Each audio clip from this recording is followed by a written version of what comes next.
Hey, good evening. Welcome to the Who's Left podcast, a show about Indiana politics, history, and culture from an unapologetically leftist perspective. My name is Scott Aaron Rogers, and I'm broadcasting from Bloomington. I've got a very special episode lined up for you tonight. We've got a handful of guests here if you're a certain age like me, you probably remembers the ABC after school special. But tonight, we're going to have the Who's Left back to school special, and I've got a handful of guests here, and we're going to talk about the various issues pertaining to Indiana's public schools and the difficulties they face. There's very much a multi-pronged attack on public education here in our state. Tonight, we're going to talk about the defunding of our schools for property tax cuts, school vouchers, and sharing with charter schools. We're going to talk about the introduction of Christian nationalist ideals into our theoretically secular public school spaces. We're going to talk about the disempowering and politicizing of school boards, and we are also going to talk about higher education if we get time. So before I invite everybody in real quick, this is an independent progressive media project. We need your support. We don't paywall content. We don't charge candidates for interviews. We certainly don't have billionaire benefactors.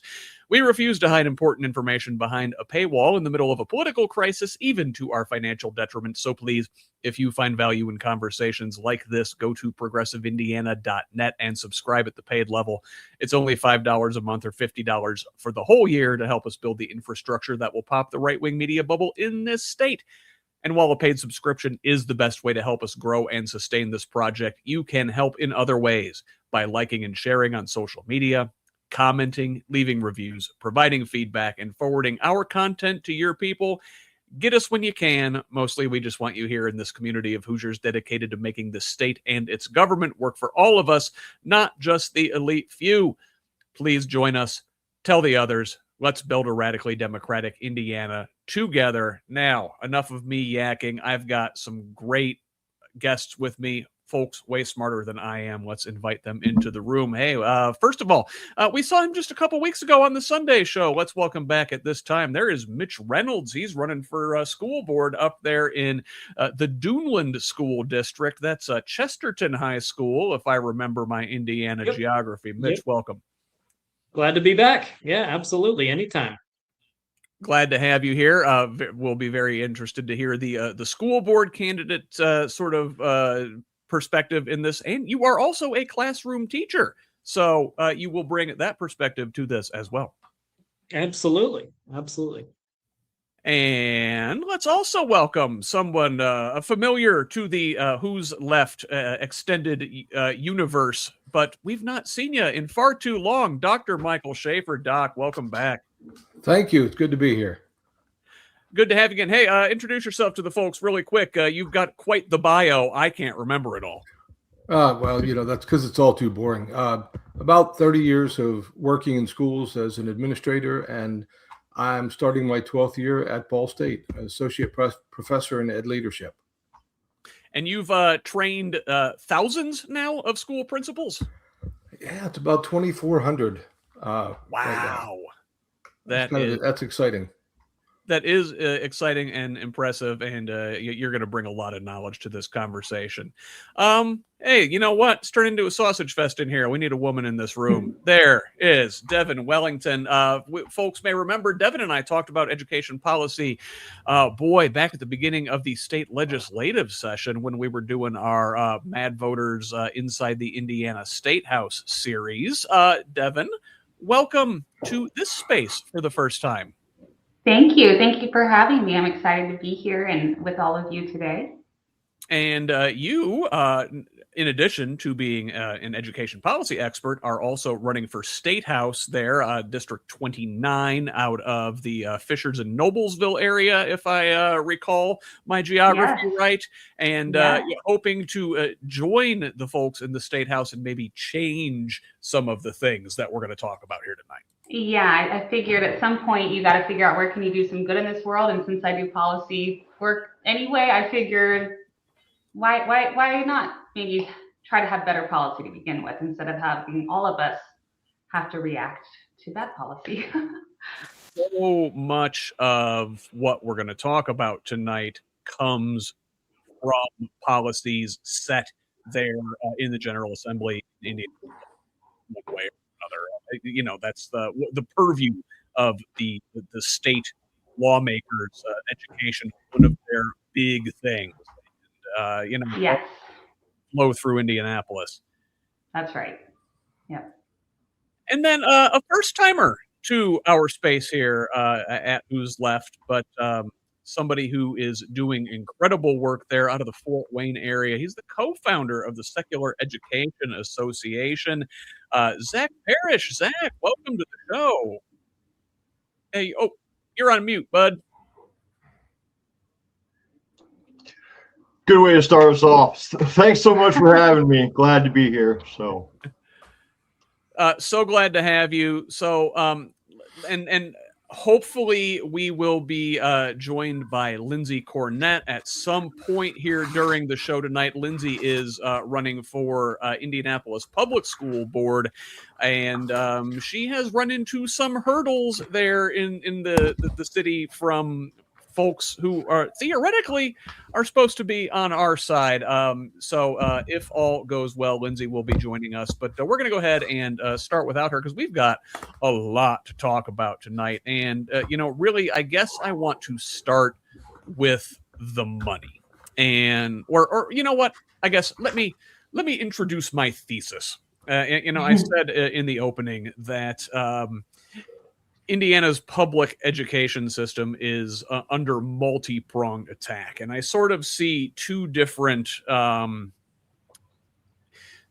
worldviews pushing at this. You've got your anti-state, libertarian, taxation is theft, every service should be provided by the private sector kind of folks. And then you have the Christian nationalist, the public schools are indoctrinating our kids. Education, excuse me, my God, should be handled by the churches, kind of things. And Doc, I'll ask you to start. Am I sort of reading that right? Oh, absolutely right. And it's been happening for a long time, but it's just become a lot more evident, especially when you realize where things, even as far back as 2002. When No Child Left Behind was written by one of the groups that's very influential here in Indiana, and that's the American Legislative Exchange Council. And a number of our legislators belong to that group. They are very anti-public school, and so very anti-teachers union, especially. So, Mitch, that's a good thing for you to hear there. I'm sure you're very well aware of them. And Zach, I guess part of this also goes back to, if you want to zoom way back into the history of this thing, a lot of the attacks on public schools come out of the 1950s and the backlash to Brown versus Board of Education. There were whole school districts in the South that decided they would rather shut down their public schools than integrate. And, you can't say that now, right?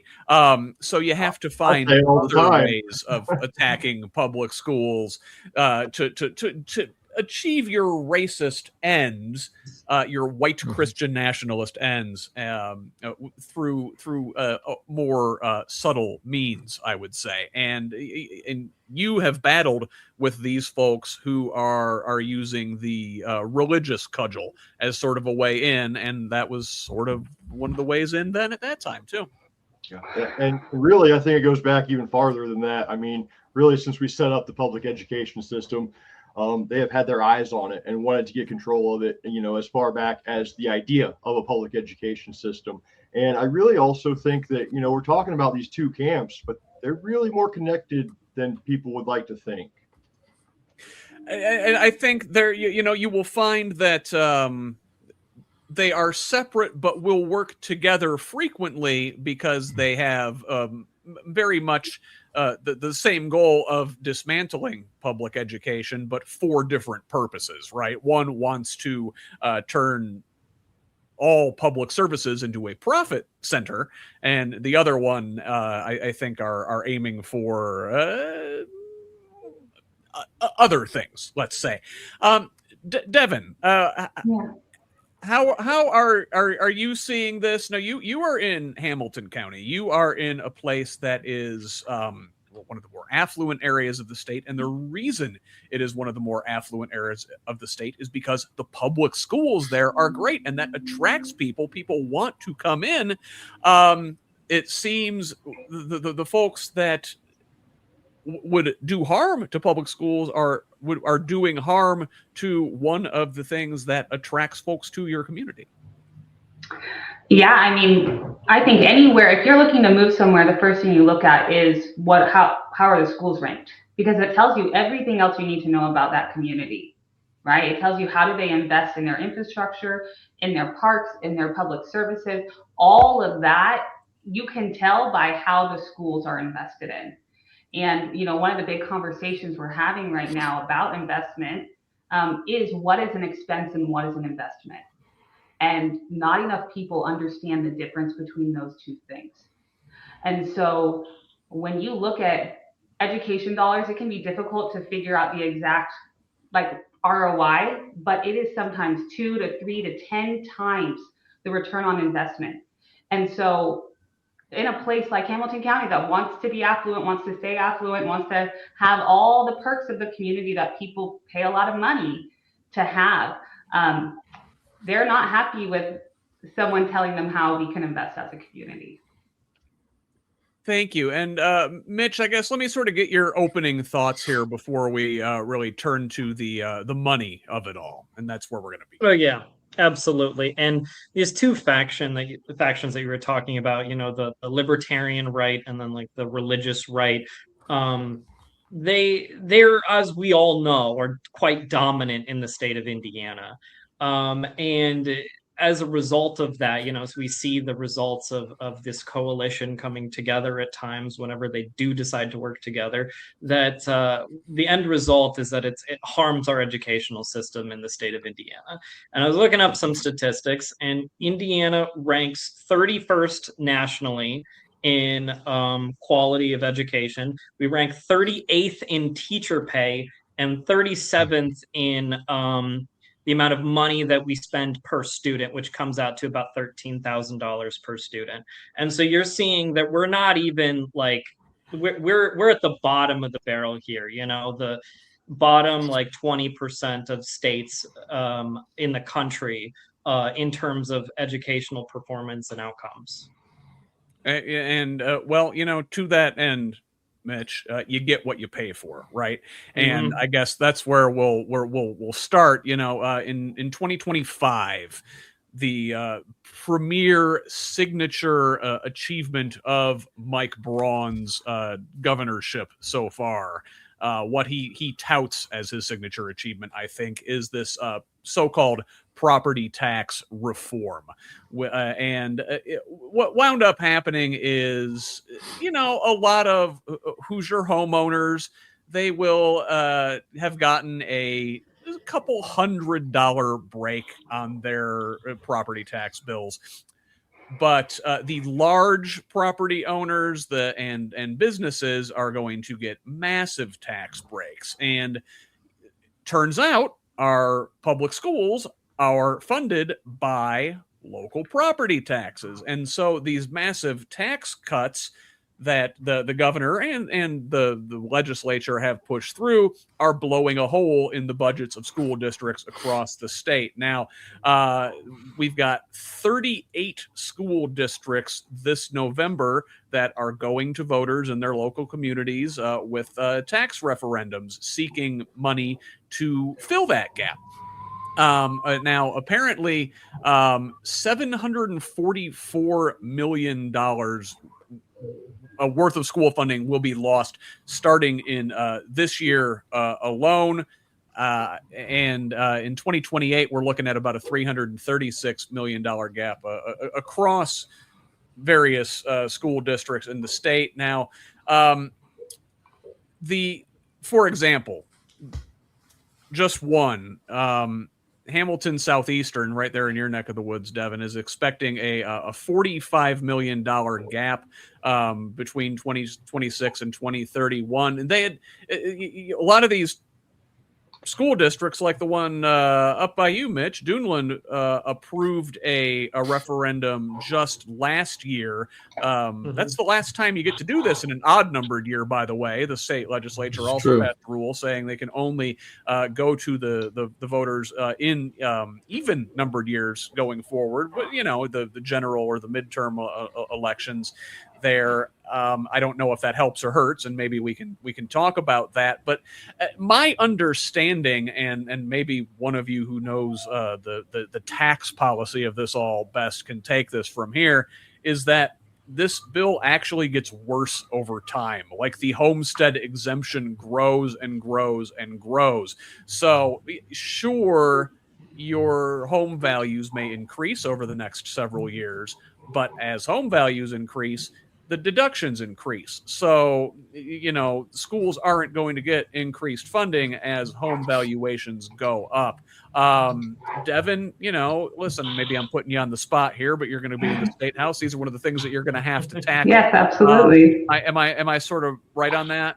Yeah, you are. And there's so many pieces to it. When we talk about like education, people are coming at it from all angles. It includes in our property tax laws, right? So assessed values are going up, but deductions will increase over time. So like I know for our school district here in Noblesville, their referendum, they're trying to make it so that as your property taxes theoretically go down, but not actually because assessed value is going up, so people are feeling relief, right? Then our referendum would scale. So for people, it would be about even. That's the goal here in our district, right? But because essentially the property tax base is now falling out from under schools, and schools cannot pivot like a private organization can in terms of how they fund their programs, right? So when it comes to like operational cuts versus money that they get from the education fund, there's a certain amount that they have to fund teachers of the budget that they get, but it's not everything. And so there's like that piece of it, which is really, really detrimental to schools. But there's other pieces to it, like the fact that after this year, if schools are not able to pass the referendum this year, any referendum passed after this year, you have to share those referendum dollars with charter and private schools, charter and vouchers. And so it's not just so then that referendum number, that however many cents per dollar, that's going to go up too. And so we're making it impossible, and it's really frustrating because we will hear from state leadership, we have historic investments in education, and that there is funding, but it's not going to our public schools, right? The amount of money that is going to private endeavors from our public schools is astounding. And so we are asking our schools to do more with less. And then it leads to this death spiral for our schools, right? Where it's just going to be a very, very quick downward spiral because the families, I'll speak for Hamilton County, the families who can leave will, right? And then what happens to your tax base? And then what happens to your school funding? It just gets continually worse. And just one point on the funding piece, one more, I guess, is public schools have so many accountability requirements, right? And we can have a debate about if those are valid or how we might streamline those, and those are worthy debates. But as it stands right now, they have state and federal accountability requirements. So I hear a lot of times arguments about we're paying administrators too much, we're paying teachers too much, this person gets too much. And you're like, listen, if we go the private route, you have no idea how much some of these management positions are making. It's millions of dollars often. And so if you want to talk about accountability for leadership or accountability for your dollars, I can promise you not having public education is not the way to go. Well, yeah, I think Dr. Shaffer, public schools, they have to take everybody. There's that part of it Absolutely. too, right? Go ahead. I always look at it as we get to take everybody, because that's the whole idea of public education, is that we're not restricted.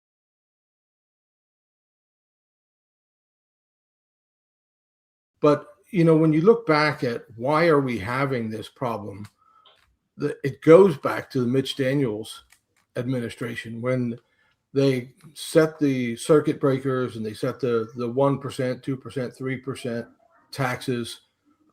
And his purpose in stating that and the way he sold that was that it's going to make Indiana open for business. You know, we're going to have lower business taxes than everybody else.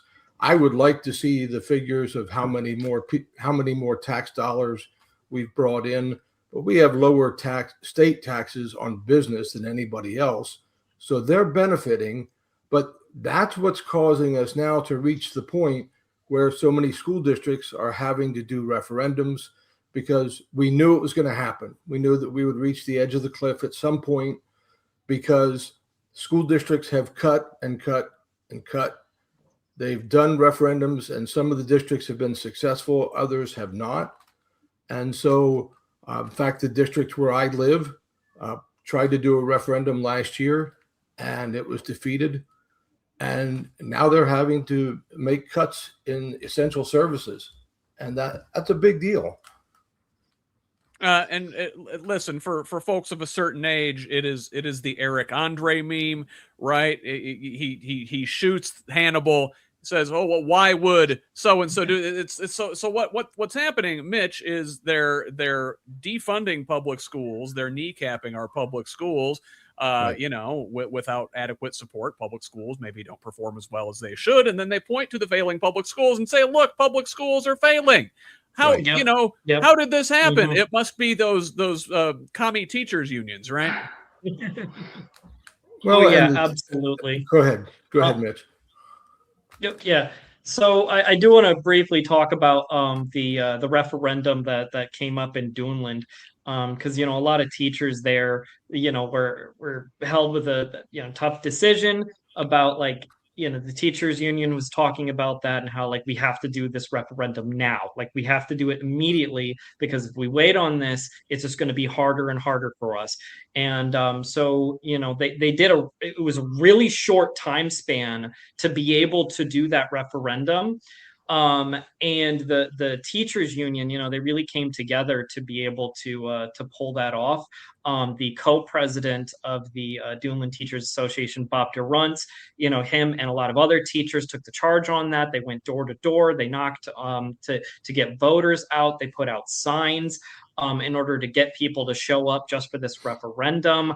There wasn't really that much on the ballot that year for the referendum. Might be the only thing that was really up on there. So that's why the turnout was, you know, if there's nothing else on the ballot, the turnout's going to be not really great. But, you know, it was a lot of that 18% was the turnout on that particular election last year in the Duneland School District. But the thing, it passed with 62%, you know, overwhelming support.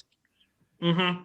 And a lot of parents are overwhelmingly supportive of the Duneland School District. There was a general consensus that I felt in the community that we wanted to maintain a strong, supported school district in Duneland. And so when it passed, even people who were ostensibly against the referendum, a lot of those people were even like, this is fine. They weren't really too upset about it, which I'd like to see. But overwhelmingly, the community was quite supportive of the referendum by and large. Zach, what do you think about this argument? People, you know, sometimes the anti-tax folks will say, like, oh, well, I don't have kids in public schools. Why do I have to pay? Sure. Yeah. I mean, that is one of the main talking points of that entire platform, right? Whether we're talking about just lowering property taxes or abolishing them entirely, you know, that's the growing movement, is just abolishing them, it seems. But I don't think we can undersell the relationship between, you know, this platform of abolishing property tax and, you know, because I don't have kids in the public school, I really think that is just kind of an effect of the broader agenda of the conservative platform of dismantling it, right? Yes. I don't know that they're necessarily two separate things working together when they can. To me, it seems more like this was born out of, you know what I mean? Yeah, absolutely. And, you know, I guess, Doc, are we on the funding thing?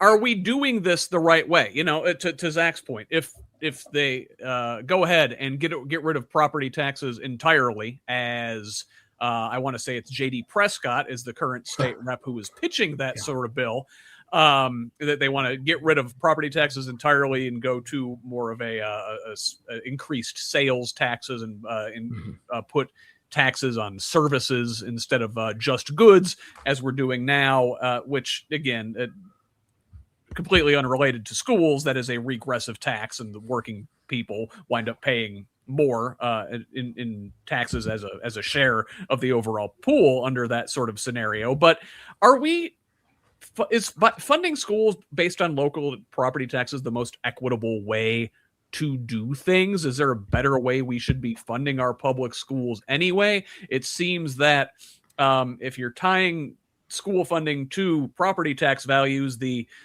more affluent communities by nature are going to get more, and the folks that may need more help are going to do with less.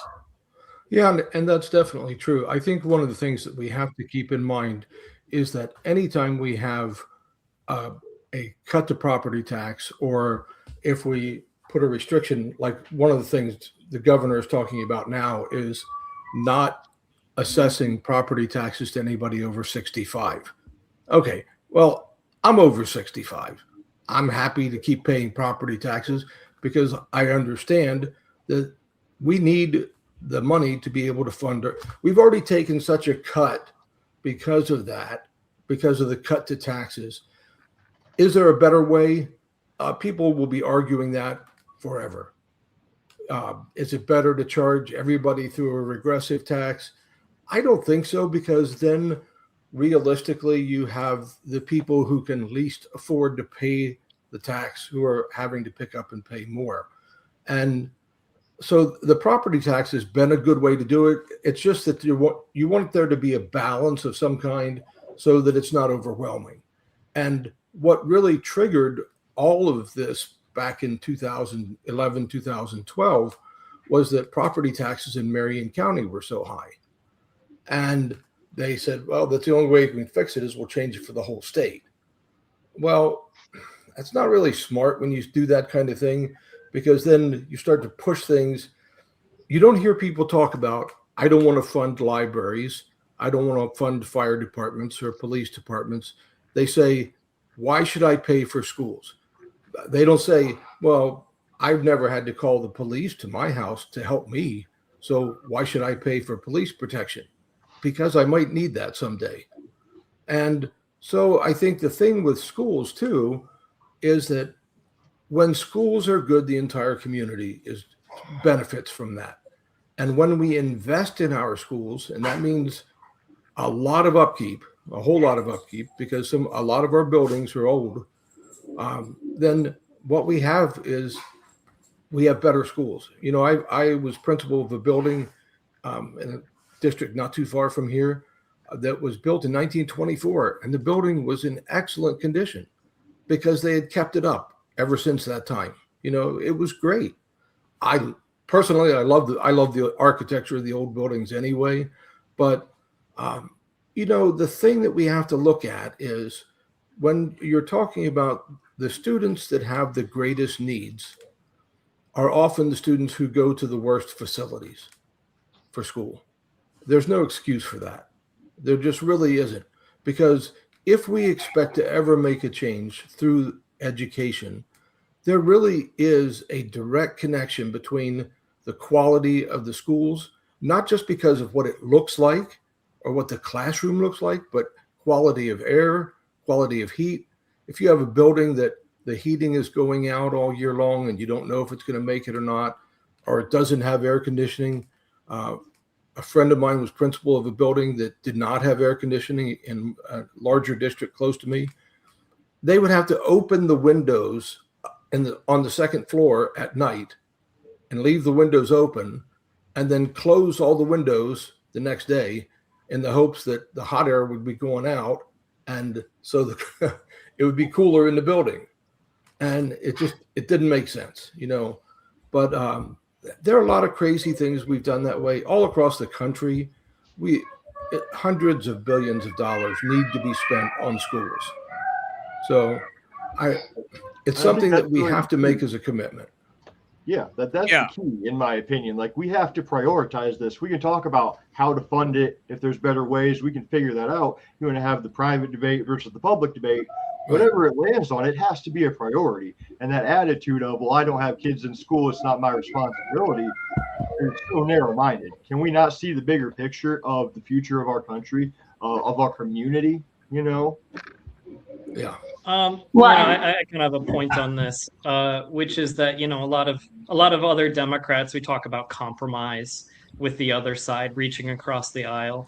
And I thought a lot about this, that you know, the GOP, they want to base it, you know, talk about, you know, basing it more on sales tax as opposed to property tax, which, as we all know, is a regressive tax, which predominantly impacts more poor communities.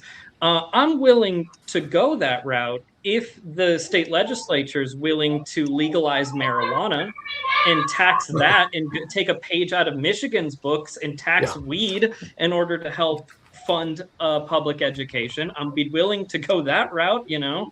But yes, the underlying story needs to be, we need more funding for our schools. We need more funding per student, per pupil. We need to raise teacher pay, and we need to support teachers' unions. And I think one of the things that we can notice.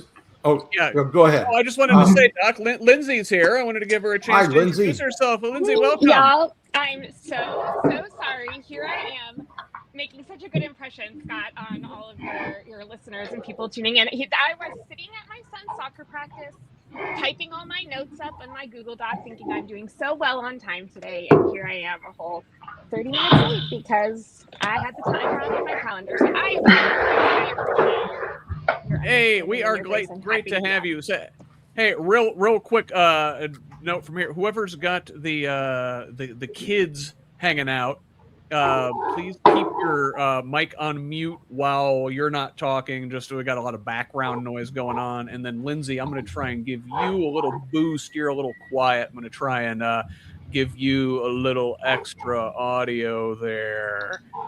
All right. So anyway, Devon, I guess I wanted to come to you on the funding. Last thoughts on that before we sort of change gears. Well, I mean, so the state did change the funding formula, right? That's part of the reason why we even have referendums, is because it was mostly locally based, and then the state said, we're going to pool all the money here in Indianapolis, and then we'll have a funding formula, which is literally different for every student, and that will go back out. And so then we got places like Hamilton County. Our state senator at the time was the one who really pushed through the idea of referendums, because they knew places like Noblesville is like, we're the number 6 to last on funding, right? Like we're number 6 in terms of bottom of the funding that we get from the state, because we don't need it as much. But the trade-off was the community can decide that we want to pay more, and now they're limiting that too, which is I think it just sort of gets into this larger argument of this idea. Republicans generally feel like the government doesn't work, so they shouldn't take your money. So we're going to have them take less of it. Like, it's really, and again, back hundreds, like when public schools got started, there's a famous quote, and it's misattributed, but it's fine. The general sentiment remains, which is like, public schools are not to make thinkers, they're to make workers, and I'm butchering that. But distrust of public education has been sewn into the foundation of the institution to begin with. And so, you know, there's this idea from Republicans that it's not going to work anyway, so we might as well not pay for it. And that's just simply not true, because we see from other countries who do public education well, there's a way to do it. So yeah, it's interesting, because if we were to ask voters, for example, if we want to do the school voucher route, every single time in the last 50 years that that's been on the ballot for people to vote on, it's been on the ballot 22 times, and it's only passed 2 of those times, and that was back in 2012 in Colorado. So, like, voters don't want this, and they know that, and that's why they're going through the legislature to get to it. Yeah, and I want to say just recently, I don't know if it was this year or last, in Missouri, they rejected the Yep. universal vouchers, and that's a state that's very much As did similar to Kentucky. Indiana. Yep. That's we're talking quote unquote red states here. People know better than their lawmakers do, and so I guess I want to change gears and talk and the way in I'm going to use is this. We were talking about the funding, and so the folks that want to privatize these things, their angle is, listen, the money should follow the student, right? We should treat these things like a business. The school should compete over the students like in the free and open market, right? And so we have these vouchers, right? Which I want to say were first introduced, and Dr. Shaffer mentioned this a bit ago up at the top. These were first introduced. Boy, we're going on 20 years ago now. Okay, 2011, I guess, was when the choice scholarship first came into being. But there were income caps on that. These were directed at lower income students, the folks in the quote unquote failing public schools. It wasn't for everybody. It was for the folks with the most need. Well, just this past year, they put these universal vouchers in place. So now there are no income caps. Any student from any family of whatever means can now get a voucher to go to the school of their choice. Well, the problem is, there's not choice in every district. These sort of things are limited to places like where you're at, Devon, Hamilton County. I'm sure there are private schools abounding that will take these sort of vouchers. And Lindsey, where you're at, there are more public-ish charter schools, and we can talk about the way charter schools operate here in regards to these vouchers and sort of make that distinction. But in large rural parts of the state, I hear this from a lot of the rural organizers I'm talking about. Those are the districts that are really taking it on the chin because they're paying into this voucher pool. That there's no choice in those districts. Like when you treat things as a commodity, as a good on the free market, the market isn't going to go into places where there's not the payoff. And rural, low population districts, there's not the payoff there. Lindsey, I guess I haven't heard from you. We haven't heard from you. You just got here, so I want to hear from you, and let's talk about the way voucher charter schools work in a place like Indianapolis, where you've got a large population base to draw from. Indianapolis is sort of its own beast, and we'll get to that down the road. But can you sort of tell us about how these nominally public charters work? Oh man, that's a really big question, Scott. So charter schools are public schools in that they receive public funding, right? They get those per pupil dollars. And when you talk to a lot of charter school advocates, they will say that a lot. They'll be like, well, wait, we are public schools. Well, now in Indiana, we have this interesting situation where our private schools also are entitled to public dollars. And does that make them public schools? I don't think that it does, right? And so there's certainly that dynamic at play. When it comes to vouchers, I know, we might assume that like Hamilton County is where all of the private schools are, but there are, I believe, 31 private schools within the IPS boundary that accept vouchers. And so IPS also stands to lose millions of dollars in public school funding through the voucher program. And so I think it is an issue that Indianapolis voters need to be thinking about as well. And certainly, when it comes to vouchers, we can make the separation of church and state argument that should public taxpayer dollars be funding religious institutions or institutions affiliated with churches. In Indiana, I believe it's about 80% of the private schools accepting vouchers are affiliated. It's higher than 80. Yeah. are religious private schools. Of course, you do have those that are not. You have, here in Indianapolis, we have the Sycamore School and Park Tudor, right? These are schools that do not have religious affiliations, and yet they are now able to take an awful lot of taxpayer dollars. And everything that we know tells us that it is not predominantly low-income families that are using vouchers. The majority of families in Indiana who are accessing vouchers were already paying for private school before That's the correct. vouchers existed. Yeah. And we also know that it depends on the study you look at, but that in states where vouchers exist, private schools raise their tuition at a far higher rate than in states where vouchers do not exist. And so this just becomes another way of siphoning money away from our public institutions, and in this particular case, primarily towards families that don't need the assistance. We can have the conversation about low-income families being deserving of the same opportunities as every other family. Like, I'm willing to have that conversation, but that's not the reality that we are operating from in Indiana right now, and that's true in Indianapolis as much as anywhere else. And if you look too at the fact that 70% of those students have never attended a public school.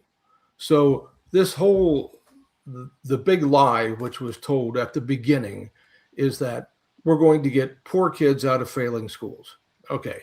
And a lot of people still say that. They say, well, and I've had my students tell me that, well, the original idea was to get poor kids out of failing schools. No, it wasn't. It never was. The stories that were told to get the voucher system started. And a lot of people don't remember this because it does go back a way. But one of the big people who was a lobbyist for getting vouchers in Indiana was Betsy DeVos, whom lots of people love to hate as the former Secretary of Education. But as a former Grand Rapids resident, I will attest to the DeVos influence on schools across the Midwest is enormous. Yeah. And so it's kind of interesting to me that, for one thing, right now, we don't even know how much was spent on vouchers last year. The 25-26 school year, that report has not been released, but they can tell us they anticipate spending $674 million this year on vouchers. Now, the part about this is it was sold as parental choice. That's what the whole story was parental choice. It's not parental choice. It's school choice, because the schools decide who they're going to accept. And if you're talking about a family, and having worked for so long in public schools, I can tell you we had some large families in our school district, 7, 8, 9 kids. They would not even be able to consider a voucher school because at the very least, they're going to have to pay an extra $1,500, $1,600 per child over top of what the voucher covers. And that doesn't cover transportation. It doesn't cover sports fees, all those things. And so it was never designed ever at any point in time to get poor kids out of failing schools. It's a subsidy for families that were already going to private schools, and you put a number on it, and I've got a more concrete number here. So an analysis from Chalkbeat puts the median gap between private tuition, and this is just in Indianapolis, but inside IPS boundaries and the voucher at roughly $1,694, so closer to $1,700. That the voucher doesn't cover the full cost of the tuition. That is sort of a selective way of selecting out for the folks that can afford to pay that. And that's not the only people that get selected out, Scott. I think it's fair to note that when you look at the very first year of the voucher program, 26% of the students were Black. This past year, 8% were Black. 8%. So you can't tell me that's accidental. That's happening on purpose. Now, am I saying that every voucher school is racist? No. But I'm saying that there are a number of them in Indiana that are functioning as segregationist academies. And again, you can't deny the history. I mean, this is what history shows us, right? This is where we started.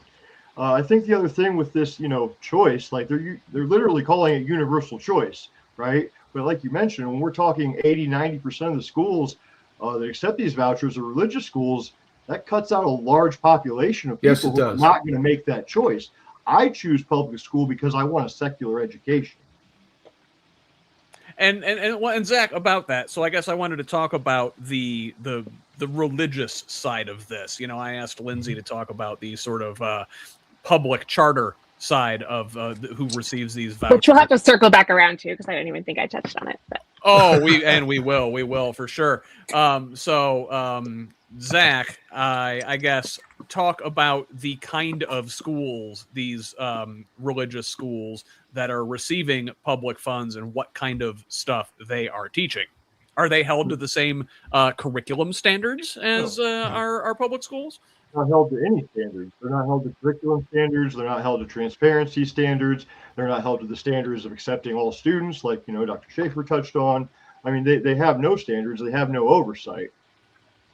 And it's good that you said that, Zach, because there's a little known fact that if you pull up the Choice Scholarship Report, and by the way, the state only gives those, at each one it only lists 3 years. I don't know if anybody else has noticed that's because they don't want you to see the difference in one report from the first year all the way up to the current year, because the numbers have changed so dramatically. The number of Black and brown students who attend there, the percentage of students with special needs who attend there. Because if a parent chooses to send their child to a voucher school, they give up all the rights of a free, appropriate public education. And that's one of the greatest things that we depend on. But they also are at the point where they made up a lot of laws contrary to the Individuals with Disabilities Education Act that allow the voucher system to say, you know what, we don't have a program for your child here. Or if they do, and I've done a study on this, as you might guess, but I actually went through all of the voucher schools. I looked at their staff listing, and I went teacher by teacher to see what they taught, to see the percentage of those teachers that were actually, the ones who said they offered special education, who actually were listed as special ed teachers. Out of that group, it was an astronomically small number of those teachers who even had the license to teach special education. It's like 15% of the smaller percentage that offer it. And so the whole thing with special education, if a parent says, yes, but I really want my child to get a Christian education, a religious education, I'm going to send them to a voucher school anyway, they automatically, by doing that, they give up all their rights to due process. So what that means is, and we think of due process in two different terms, okay? Due process like the 14th Amendment, where it talks about, that life, liberty, or property without due process of law. But then due process in special education also means that if a school district, public school district, is not meeting the needs of your child, and you've gone through the steps, you've filed the complaints, then you can, as a parent, can file a complaint with the state asking for due process, where the state steps in to try that case to make sure that your child is getting the needs met. That's why public schools are different. Well, that doesn't exist. In a private school, you do not have any ability to protest a change in placement or a disciplinary change or a disciplinary action, because that's written right into the Choice Scholarship Law.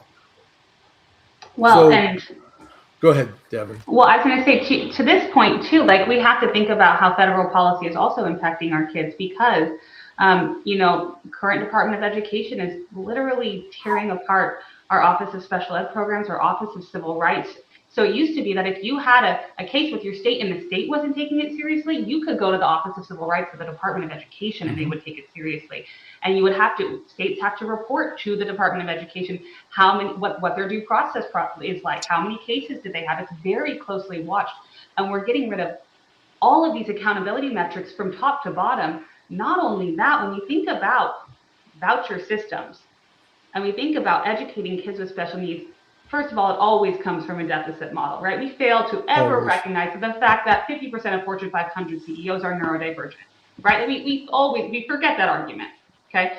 But I believe, just based on the history and the patterns that I am seeing, that we will see in the next couple of years out of the state legislature a push to put kids with special ed into specialized private schools.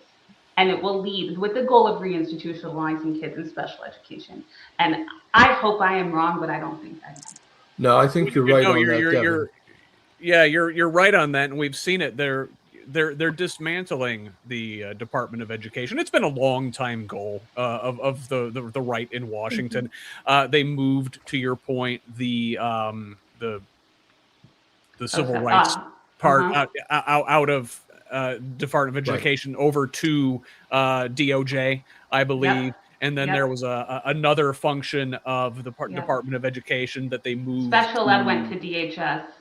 Yes. Or HHS, I'm sorry, HHS. Yeah, HHS. To HHS, who, to your point, is under the purview of one Robert F. Kennedy Jr., who, we've talked about this before on this show in these spaces. The man is a eugenicist, and they do very much want to reinstitutionalize. They've talked about this directly and indirectly before, and all of this, the dismantling of the Department of Education, is because they've always hated the DOE, because it was put in place, I want to say, during the Carter administration. Yes, it was, and specifically for the purpose of educational equity. Right. Meaning, because states were failing. States were failing at educating all kids. And so we got the Department of Education. That's right.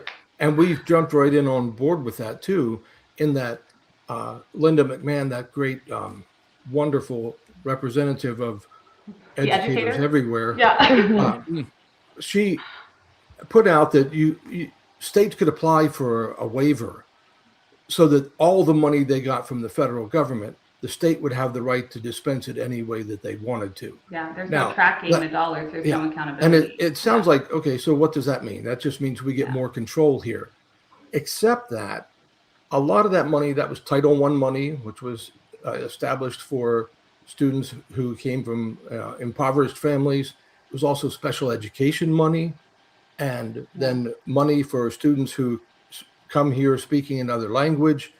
All right, so when all of that and Indiana was one of the first to apply for that waiver. And we got it.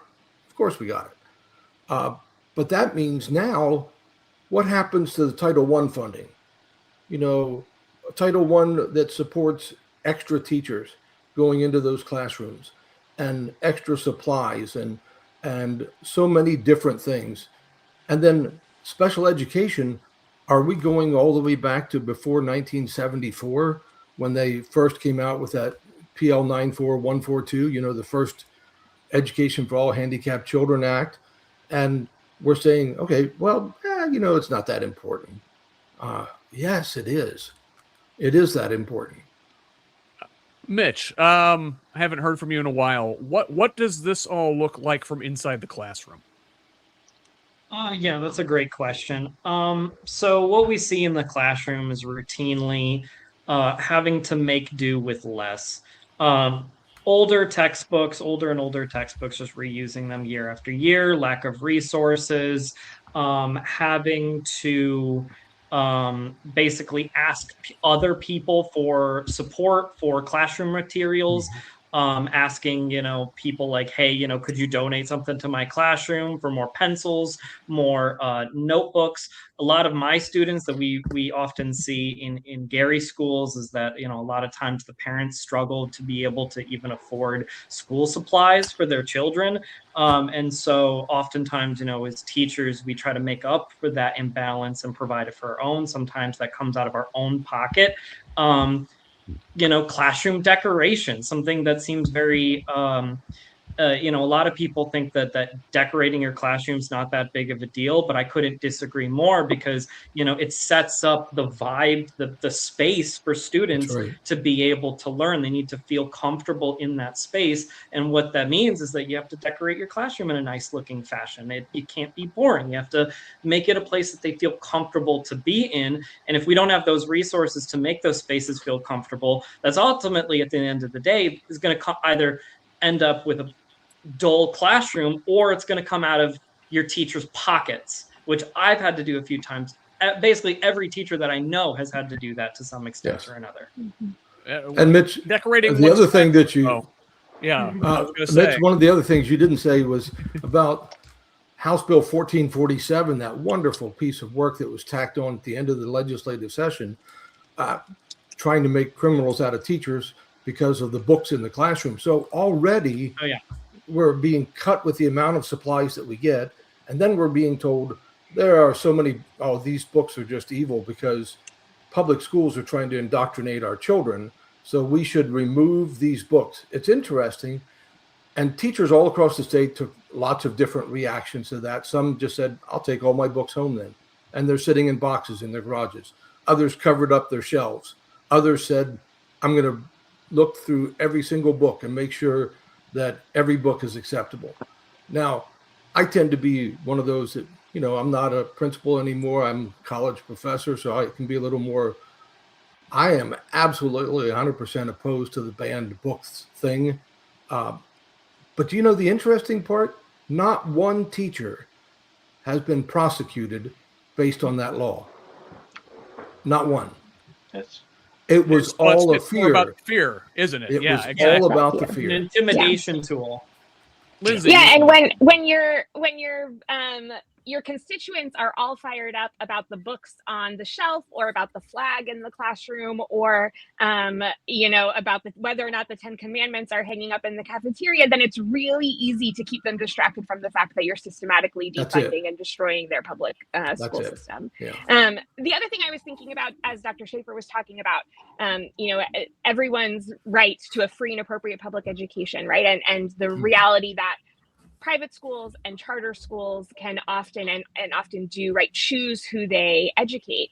When you are treating public schools and education in general like a business, when you're thinking about how do we maximize profit, businesses maximize profit by reducing and eliminating inefficiencies at every possible opportunity. And you can't do that with children. If you have ever stepped into a kindergarten classroom or I have a 7th grader right now with some neurodivergence going on. Like, inefficiency is the name of the game, and that is part of the process. And so when we are attempting to run our education system like a business where profit is king, we're doing every child in our cities and in our communities a huge disservice. And the teachers who are doing their darn best to educate and care for those kids well. Yeah, and so we talked about, the way we're cutting into school funding with the taxes, we're cutting into public education, specifically with their having to share their voucher money.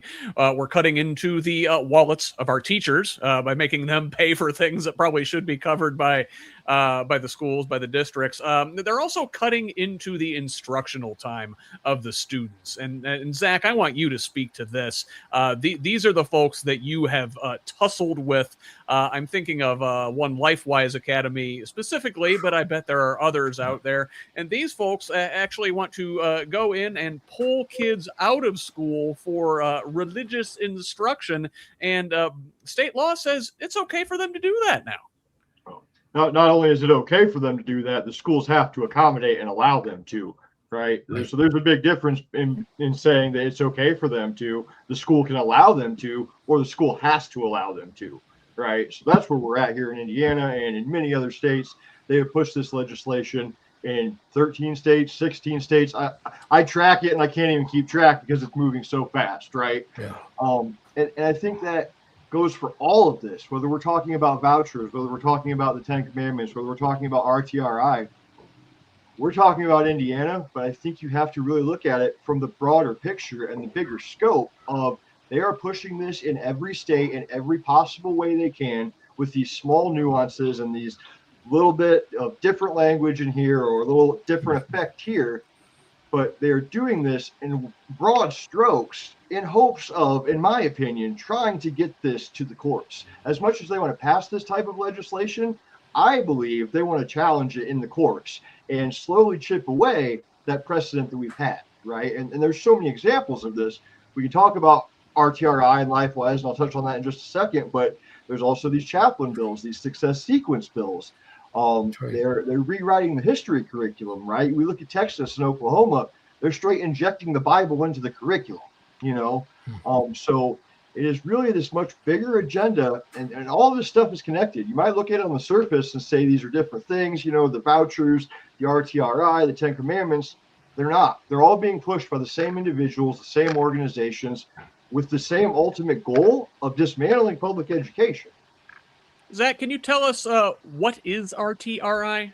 Yeah, sorry, I get ahead of myself sometime. Like you mentioned, LifeWise, that is release time religious instruction. That's when these organizations can come into the school and pull students out during the day, during their instructional time, take them off campus and give them religious instruction, religious education. And so what happens is, I understand with this, you know, listen, it's optional. It's not mandatory. You don't have to send your kid to religious instruction. But what happens, they take them off campus, God knows with whom. And that's something maybe you can speak to as well, you know, in terms of like, who are these kids going with? Like, are the background checks the same as with public schools? And they're coming back. They got ice cream, right? You know, the other kids in the class are like, "What the hell? Why don't I get ice cream? Maybe I'm going to go to this thing too." And that's, you know, the sort of their way in to get them while they're young, right? And you know, the maybe other kids are. Like, well, I want to go on the big red bus. They get ice cream over there, you know. Sure. They get to miss math class or whatever, right? Exactly. What kid doesn't want to skip gym class to go eat pizza off school, ride on the big red bus with their friends? And you're right, they do incentivize this.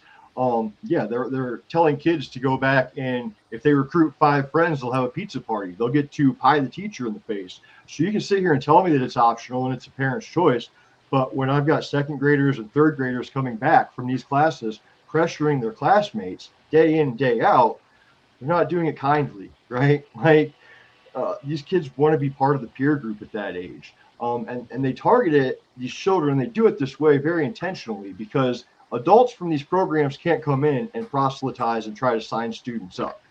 But student to student is protected First Amendment speech, right?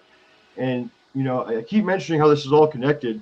They want to train these children in this religious education, but please understand, it is just as much about a political education because once they get them in this mindset, they're going to start leaning towards conservative values. They're going to start signing up for Turning Point when they get into high school, right? It is just this pipeline, and this is where they are targeting them young and trying to get the spread to the kids who aren't going to the private schools, to the religious schools, who aren't going to church on Sunday or after school on Wednesdays, right? So. And Dr. Shaffer, maybe you can speak to this.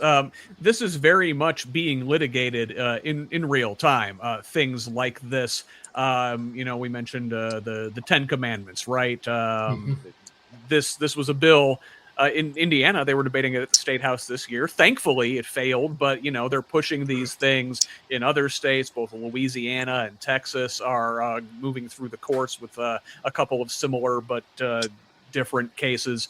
Right now, I want to say just yesterday, was it that a suit got filed, or the Supreme Court said they're going to take a case for this upcoming session in October, I believe is when that starts, where basically the Supreme Court's going to litigate whether it's okay for states to mandate the 10 Commandments be posted in their schools. Yeah, and they've been looking, like Zach said, they've been looking for the right lawsuit. You know, this more than looking for it, not to cut you off, more than looking for it. I mean, they are aggressively pursuing it. Yes. Yeah.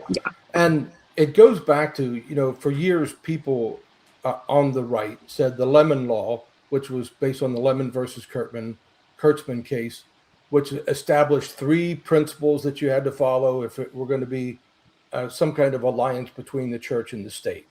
All right, well, Kennedy versus Bremerton came along, the praying football coach. And this was one of the biggest ignoring of justice that I've ever seen, because this was a guy who had held devotionals in the locker room, public school building, Bremerton, Washington, had actively engaged in praying with the kids. And then when the Supreme Court got involved, they did because the school district finally said, enough. We don't want you doing this anymore. And he was going out to the 50-yard line and praying at the end of the game. Well, a couple things to keep in mind. Coach Kennedy was still wearing his school logoed attire. He was still on the clock, being paid by the school district. So he was not on his own free time. The Supreme Court ruled he was entitled to his private practice of religion. Tell me how it's a private practice of religion when it's the coach standing out midfield with a football helmet from each team, screaming to Almighty God to bless this contest. Okay, so let's be real here. We talked about the coercion that happens with younger kids with ice cream. Coercion happens with any kid who's ever played on a sports team. Because how do you get more time playing? You get the favor of the coach. How do you get the favor of the coach in this case? You go to his prayer meetings. And they even got to where they were inviting other teams and coercing and some of the administrators of the other teams called the administrators in Bremerton and said, hey, this is not okay. We don't want our kids doing this. But the Supreme Court looked at like 3 games, 3. Out of all that had happened, they looked at 3 games and they said, we don't see any coercion. We don't see anything wrong with what Coach Kennedy is doing. It's his own private practice of prayer, which then sent all kinds of shockwaves through school administrators who said, what do we do now? Because, we knew that we couldn't have kids pray over the intercom system. Are they allowed to do that now? And can't pray before football games. We knew because there was a case that said that, because there was nothing inherent about praying over the football intercom system. There's nothing religious about a football game. So this happened, and now it has completely thrown out separation of church and state. It's gone. Not just in Indiana, it's gone. And they may very well put the final dagger in it this upcoming session. Zach mentioned Turning Point. We're talking about getting them while they're young. This LifeWise Academy is aiming for kids in elementary school. He said like 2nd and 3rd graders, right? That's extremely concerning. Certainly, they don't stop there, right? And they're really after the high school kids too, with Turning Point USA. That was the late Charlie Kirk's organization, where they go into high schools and colleges, and they groom young susceptible youth into Christian conservative and libertarian political ideology. And just this past year, it was in the spring, Devon, wasn't it, when Diego Morales and Todd Rokita and Mike Braun said, we want our high schools to partner. We want every high school in the state to have its own Turning Point USA chapter. Yeah, that's right. And it becomes, and the challenge that we have in terms of the conversation around it, I think something we have to give to the right is that they've got really good branding. And their messaging across all these different topics, to Zach's point, is in lockstep. And so as we're trying to have conversations around nuance and legality and constitutionality, and they paint this conversation as they want a godless nation. And that's absolutely not the conversation that we are even trying to address, right? We're trying to address what is best for everyone, what does the most good for the most people. And so I think we get into a really challenging space, especially as we're trying to break the supermajority, especially as we're trying to have these really important conversations that, like Zach said, are all connected. I mean, even the term voucher, I don't like it, but the term school choice, they don't describe what they're actually doing, but they're short and they're quippy and they have associated it with something else. And so it works. And so that to me is an even bigger challenge that I don't think that we've even begun to address, and I don't know that we will be successful until we do. I find we also have to look at on the left, our creatives go into the arts. On the right, they go into advertising, and they're very good at that. They're really good at it, and you're not allowed to disagree. Like you shape up or you ship out, and so it's a lot easier for them in terms of their messaging and how they talk about these issues with voters. Doc, and then I want to come to Mitch. So, one of the things I always tell my students, I teach a politics and education course. And one of the things I always tell them, fundamental rule of politics is always follow the money. Well, if you talk about LifeWise, this is not just a religious organization. Joel Penton, who started this, saw this as a way to make serious buck. And Zach, you probably know the exact numbers, but their profits last year were about $17 million in profit. Now, Joel says, I'll tell you where they make their money. They make their money they get their parent or two to go to the school board and say, we want to have LifeWise here. School board says, okay, we can do that. But then what they don't tell is that then they have this very organized, back to what Devon was saying, a very organized team that comes in and they start hitting up businesses and wealthy individuals in the community and asking for large donations. We have to have a place, we have to pay utilities, we have to have a bus, we have to, all these things. But the people, so my issue is not mainly with the individual volunteers who think they're doing a good thing. My biggest problem is those who are in charge. That money's going somewhere. Nobody knows where it's going. And it's not just the businesses and, the wealthy individuals, the community they're going to. They're targeting little old ladies in congregations of local churches who think they're doing the right thing as well. They're taking money from the Heritage Foundation on top of that, right? Like they're plugged in to these national organizations as well as targeting the little old lady in the pew, right? So they're pulling it from every direction. And then they're using that also to fund getting people into office who will support their causes. Yes. Right. Like I mentioned earlier, it is really a machine. Yeah. It is. Mitch, are you finding that it's getting its hooks into your students? Are you noticing these talking points, these attitudes are sort of percolating their way into your classroom? Especially young men are really a target for Turning Point in particular? So me personally, in my school district, just because it's in a unique area that kind of is in a lot of ways insulated from a lot of like the TPUSA kind of stuff, my school doesn't really have that issue. But I will say that a local school to me, the Valparaiso Community Schools, they have this issue as well, where they have a local TPUSA chapter. And it kind of reminded me of a recent event where Micah Beckwith, our lieutenant governor, was invited to Valparaiso for a career, I think it was a career day, to speak in his role as a public official, as a lieutenant governor, to just talk about the job of a lieutenant governor. And then he took that as an opportunity to essentially espouse his political beliefs to students. And effectively, from what I was understood from my impression of the event, was that he took the opportunity to gay bash and talk about trans students in schools.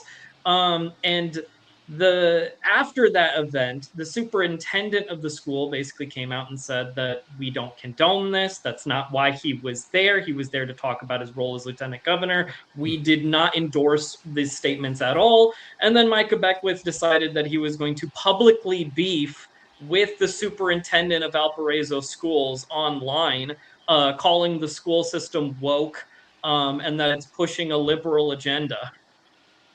Listen, as somebody who grew up in Michigan City, which is like 2 doors down from Valparaiso, I can tell you that Valparaiso schools are not woke. Oh, yeah. I mean, they say they don't endorse those statements, but what else did you expect, right? Like, are you that detached to not know that was going to happen?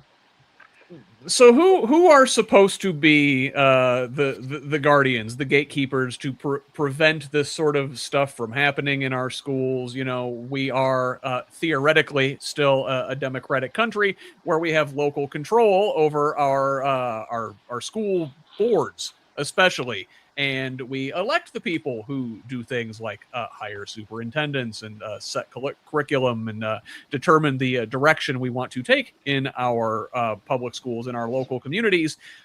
But yet, in particular communities, our state government has decided, nah, you know what? We don't need local control. We don't need these school boards. Mitch, up in your area, Gary was under state control for some time, and now Lindsey down here in your area, and you can speak to this at length. Just this past year, the state basically, with the help of the Democratic mayor of Indianapolis, I would say successfully took over Indianapolis Public Schools. They put this IPEC, the Indianapolis Public Education Corporation, as sort of a layer between the democratically elected IPS and the voters, essentially. You know, so the IPS still has an elected school board, but now you've got this IPEC that sort of sits above them and actually sets policy and coordinates things like transportation and all the funding and all the sharing of the voucher money between the public schools and the charter schools. Maybe you can fill us in on the logistics of all of that. And, you know, you are running for IPS board, which only has 3 of the 9 seats on the IPEC board. So, you know, and you see the minimizing of democratic input there. Maybe explain, there's a lot there, but go ahead. Yeah. Well, you know, IPS, like we've talked about tonight, like many school districts in the state of Indiana, has a funding shortage, right? And last year, you know, our state legislature loves to come after Indianapolis Public Schools in particular, and we could talk about all of the reasons why that is the case. I'll throw in some kudos to Devon and say this is why one of the many reasons why it's important that we break the supermajority, right, and elect people who care about our public schools to the state legislature. But last year, the state legislature came to Indianapolis and passed a bill mandating that we create that the local government create a board that was going to study options for IPS. Particularly, they asked them to look at transportation and buildings. But in the process, that body, which was the ILEA, decided to also propose an alternative governance model. And that's the IPEC or IPEC that you're referring to, the Indianapolis Public Education Corporation. They were supposed to appoint, the mayor was given the power to appoint 9 individuals. There's supposed to be 3 members of the elected IPS board, 3 charter school leaders, and 3 content experts, ideally experts in facilities and transportation. Turns out all 3 of those community leaders are also charter school leaders, one of whom has now been hired by the Mind Trust, a charter advocacy organization, since his appointment to IPEC. And there's no mechanism for removing anyone from their role, their appointed role there on IPEC as well. So basically, it was an effort that the state legislature began and unfortunately was facilitated and allowed by our mayor and other leaders in our city to strip democratic control away from Indianapolis parents and Indianapolis voters in favor of this board that now skews heavily, I think you could argue entirely, toward charter schools as opposed to our traditional district-run schools. To clarify, they won't have say over voucher money necessarily. They are mandated to control transportation and operations for Indianapolis Public Schools. And then they were also given the authority to levy referendums.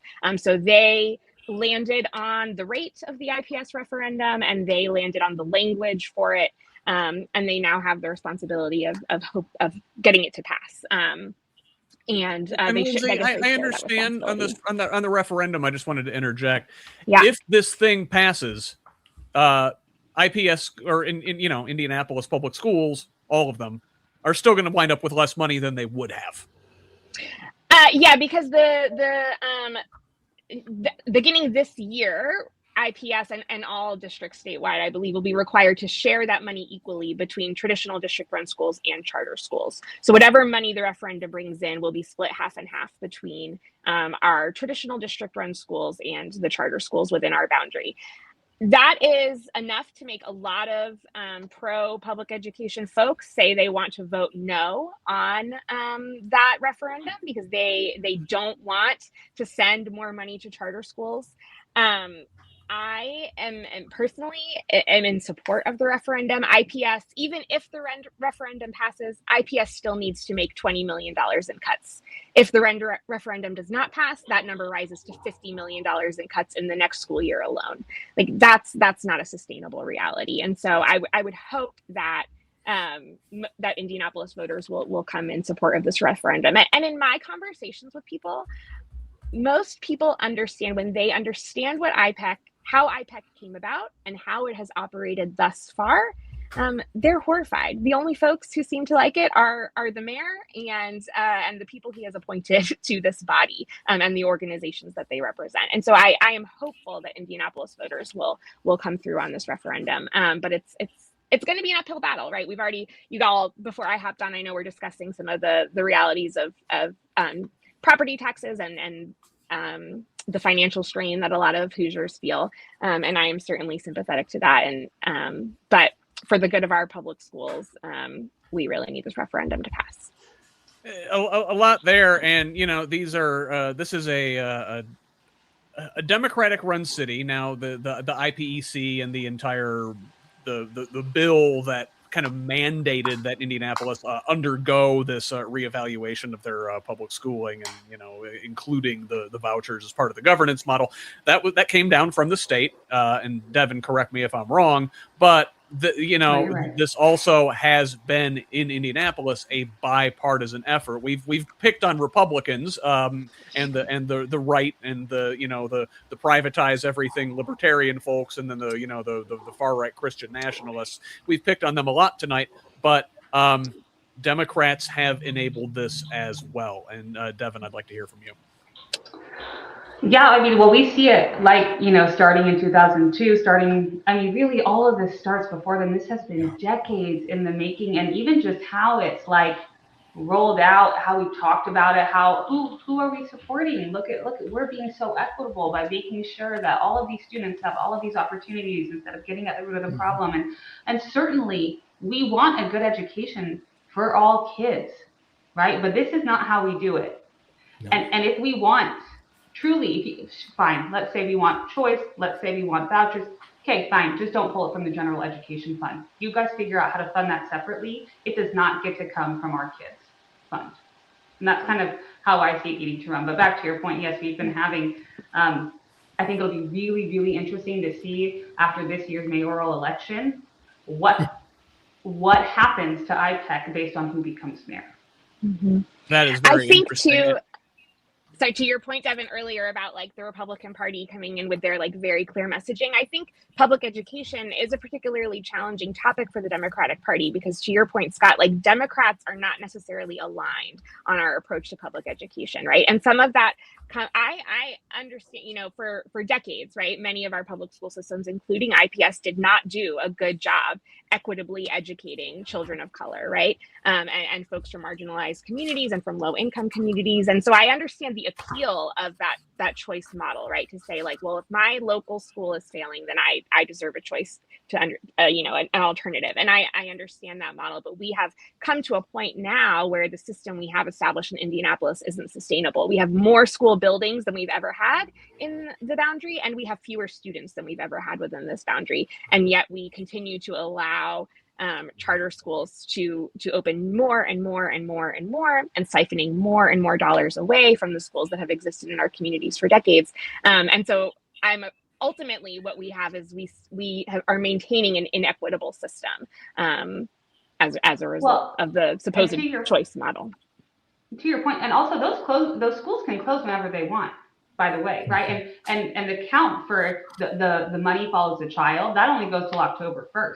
Mm-hmm. And once that kid is counted, we see spikes in kids getting kicked out of those schools and going back to public schools who now that child's they don't get that money. The money doesn't follow the kid back. And so it becomes doubly inequitable. I was recently at an IPEC meeting where IPS's head of special education shared, and I can't remember the percentage that she used, so I'm not going to attempt to quote it, but that the majority of IPS students who receive special education services arrive to their school after that October count date, which means that in most cases, they were at a charter school and that school dismissed them after the school had secured their funding for the school year. And back to our point about vouchers, right? That our public schools have a responsibility and an honor. It's a gift to get to educate every kid who walks through the doors. And unfortunately, we have a system where if we continue to move down this road, that won't always be the case. I don't think that I still have hope that we can turn the ship around, but we've got a long road ahead of us for sure. Yeah, you know, and it's very cynical. The thing, the way they manipulate the count day, right? Yeah, you know, you get the money follows the kid up till count day, then you know, get out of here, right? If you're you know, a quote unquote problem student, it's a very, very cynical ploy by these private and charter schools to do that. But you know, to your point, Lindsey, you said, you know, there were times when the public schools didn't always provide you know, a top-notch education in certain districts, and you can understand, you can sympathize with the parents who want to you know, provide the best education for their kids and are open to different or alternative forms of schooling, but Dr. Shaffer, I think that you know, we're also busy out there. We don't understand all the historical stuff that went into making our public schools that way in the first place. We don't understand that you know, quote unquote failing public schools are downstream of the kneecapping upstream. Mm-hmm. Yeah, and I think the thing that we have to understand is that teachers, by their nature, and teachers and administrators are typically people who really are in those positions because they care. And everywhere I've gone that I've asked teachers this question, why did you get into teaching? The answer 100% of the time is, I want to make a difference. So I don't know that anybody ever, even before 1974 and the special ed laws, ever said, you know, I don't care about those kids. Maybe not the people on the ground in the schools, but I would argue the politicians and the one making these laws, yes, they want an uneducated mass because they are easier to control. Yes. Right? So, but the fact that teachers are not by nature political, I think that's a difficult thing. And so you asked a little while ago, Scott, who are the guardians? Well, the guardians have to be us, not just the six of us, but all of us. I'm 67 years old, so I can pretty well say whatever I want to say within boundaries, because I can retire and do just as well as what I'm getting paid at the university where I teach. So I know that I don't have to worry about it. And I teach my students things that most people don't teach their students. I teach them that they need to be radicals. I point them back to Rules for Radicals by Saul Alinsky, which was written in 1971, a tremendously good book about how to be organized and how to do things that we can do this thing that we need to do to be stand up and be heard. But it doesn't happen unless all across our state people speak up. As of this point right now, I have written 51 editorials for the Journal Gazette here in Fort Wayne. And only one time have they ever changed a word, one word for me. And that was the last one that I sent in, because when I was talking about the $674 million that was going to voucher schools this next year. And my words were, that's a hell of a lot of money to go into church pews. And I knew when I wrote it, they would change the word hell, because you don't equate hell with churches. And they changed it to say, that's a whole lot of money to go into church pews. And I laughed. As soon as I read it, I laughed out loud, because I said, I knew they were going to do that. But being advocates starts with us. Scott, what you're doing is amazing. And the fact that you are getting people on here to speak and to listen and are not afraid to say the things that need to be said. And so kudos to you. And I think that's really, really important. Oh, you're going to make me blush. You talked about the reason why people go into teaching. Mitch, you're our teacher here, so speak for the profession at large. Why do you and your fellow teachers do what you do? I mean, exactly what Dr. Shaffer said. I mean, it's because we're passionate about the role. We want to make a difference for students.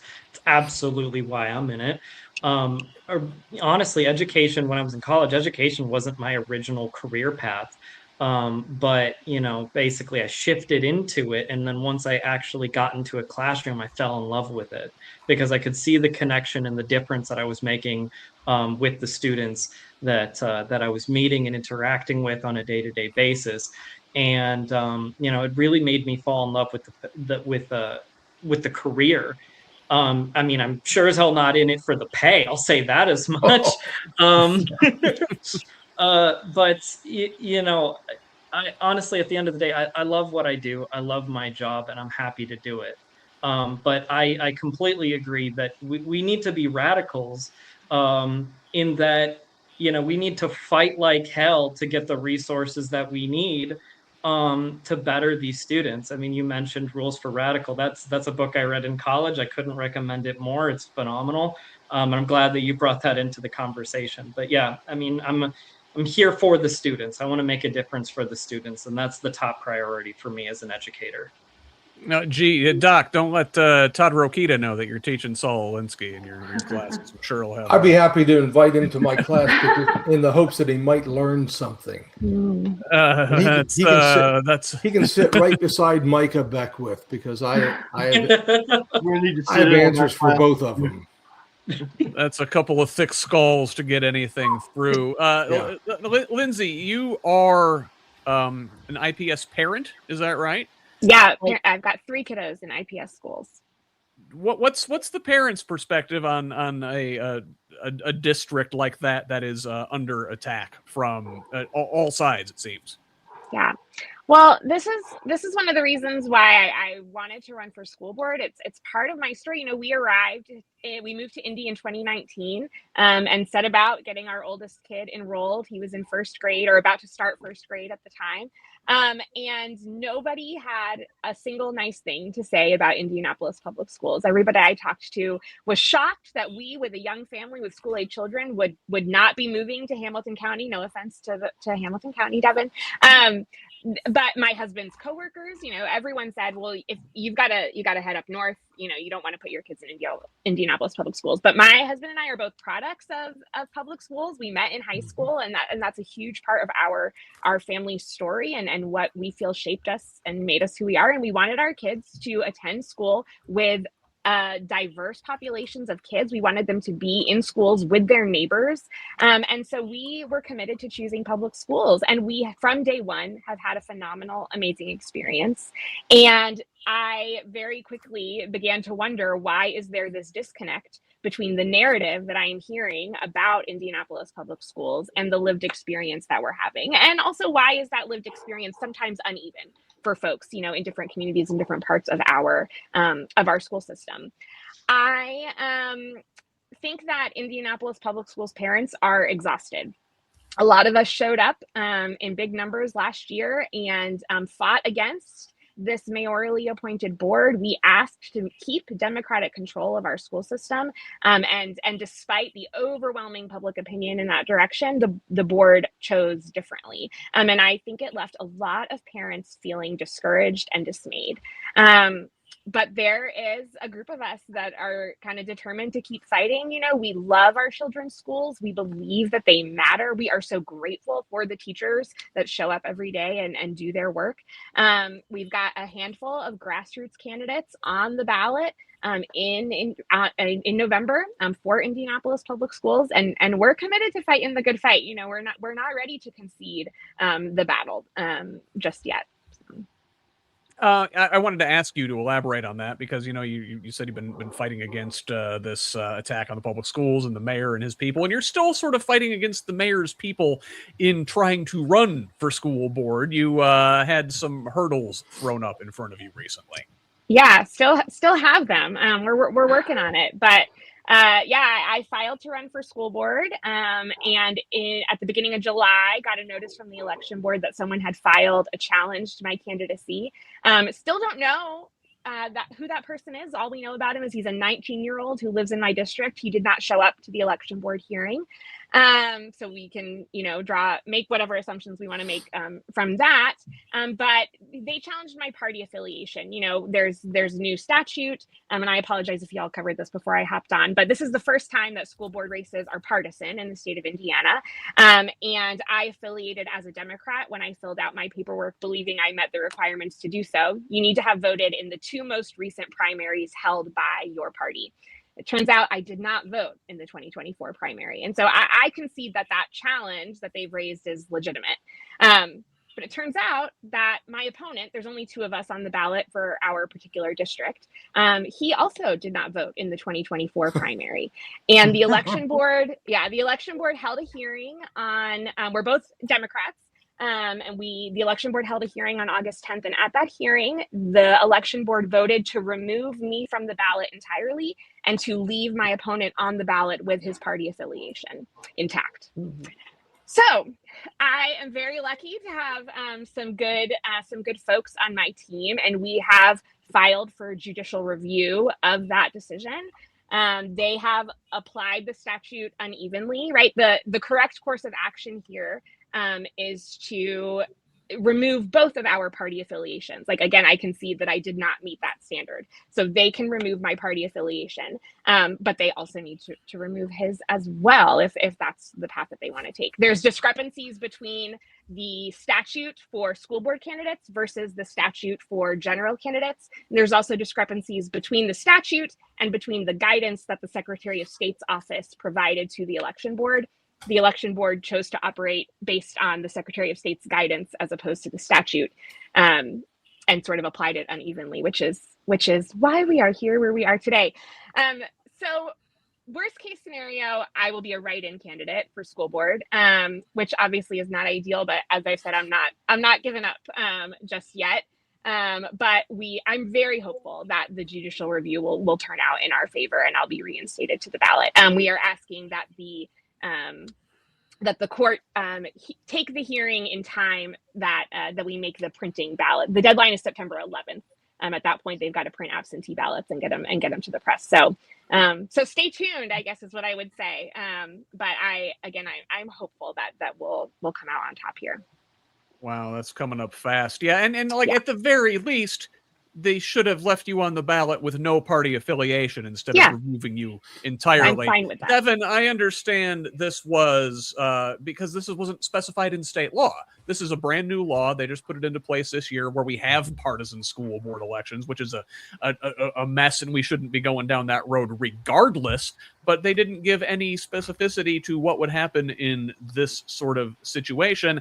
I guess, when you win your race and you're there in the State House next year, I mean, first of all, we want to repeal this law, right? But short of that, we can we'd like to clarify maybe what we should be doing in situations like this. Yeah, I mean, I would like to get rid of it altogether. Quite frankly, I think it has no place in an elect. I mean, it's ridiculous. It's almost as equally to me ridiculous as the wording for the referendum, which we didn't get to, but everyone should look into that. How the referendums are worded is unbelievably insane. But Lindsey, quite frankly, like, you're doing something right. They're scared, so keep going. That's what this means. Thanks. Just keep going. Thanks. So, boy, I'd love to get into the referendum wording. I budgeted you guys for an hour and a half today. We're coming up in an hour and 40. I'm sorry for keeping you long. Even though there are so many more areas we could dig deep into, we should probably start wrapping up. And I'll give everybody an opportunity to just say a few closing words. And Zach, I have not heard from you in probably the longest amount of time, so I will start with you. Put me on the spot. No, I actually want to expand on what Dr. Shaffer said. This comes down to all of us, right? As individuals, not just us on the panel, but everybody's part in that looks different. We've got a teacher, we've got school board candidates, we've got, Democratic nominees. Scott, you're hosting this podcast. I started a nonprofit just as a pissed off parent, right? We all have different roles to play, whatever that role is for the individual, whatever role you're comfortable in. Not everybody can fight like hell. Not everybody can be in the front. There are plenty of roles where you can just assist other organizations who are doing anything, go door knocking for your local candidates that you support. There are so many ways to get active and involved, and we all just need to do our part, whatever that looks like for us as individuals.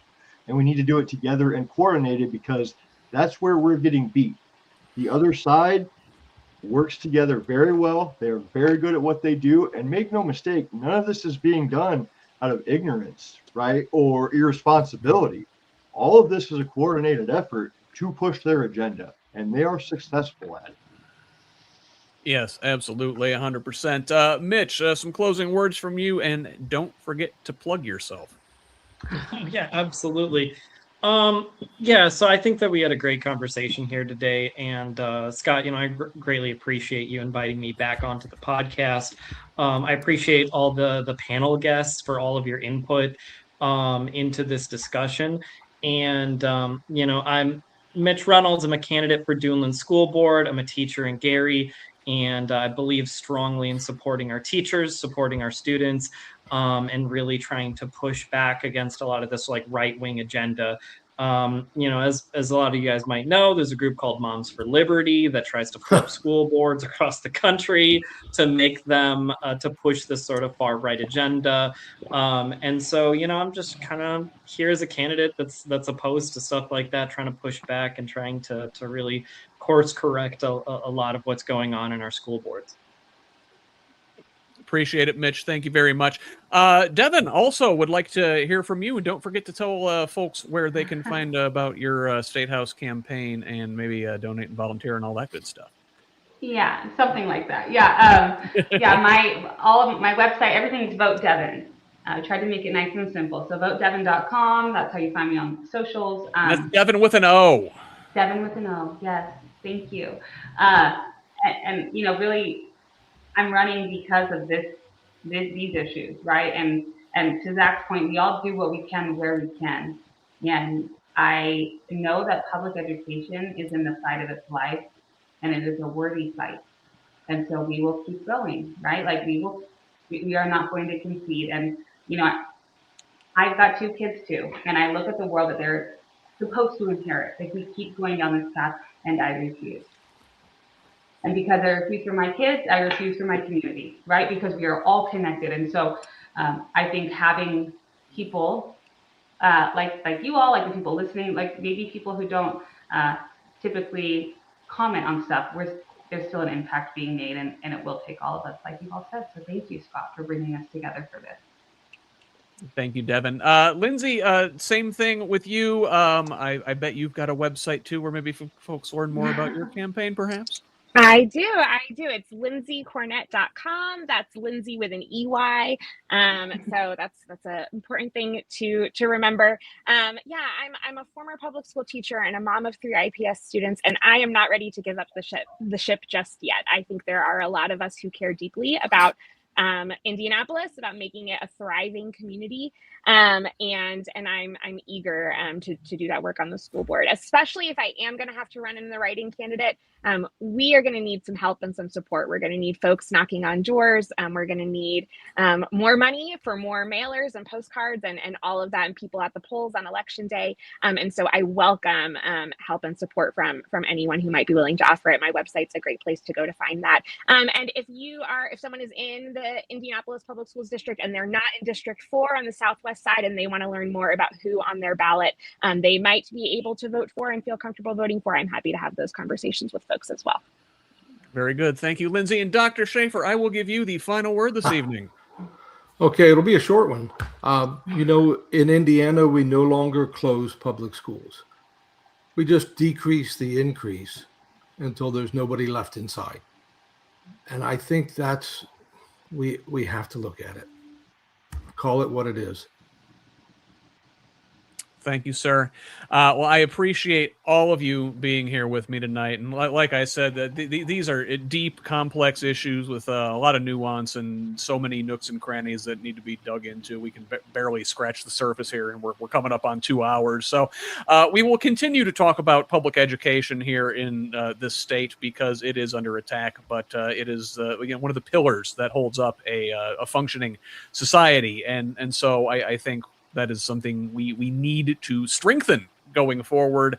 And I, again, thank all of you for being here with me tonight. And hey, thanks for all of you folks who are watching or listening out there. Connect with me online on Blue Sky, Instagram, and Threads at whosleft.us, and on Facebook, TikTok, and YouTube at Who's Left. Progressive Indiana Network's handle is the full spelled out name on most sites, but on Blue Sky and TikTok, it is PIN Indiana. Help us grow with a follow wherever you're at. You can send me a direct message on any of those sites with feedback, tips, ideas, and concerns, or email me directly at scott@whosleft.us. Finally, please forward the show to a friend. Have them pass it on. Let's keep building this project and a truly democratic state, one conversation at a time.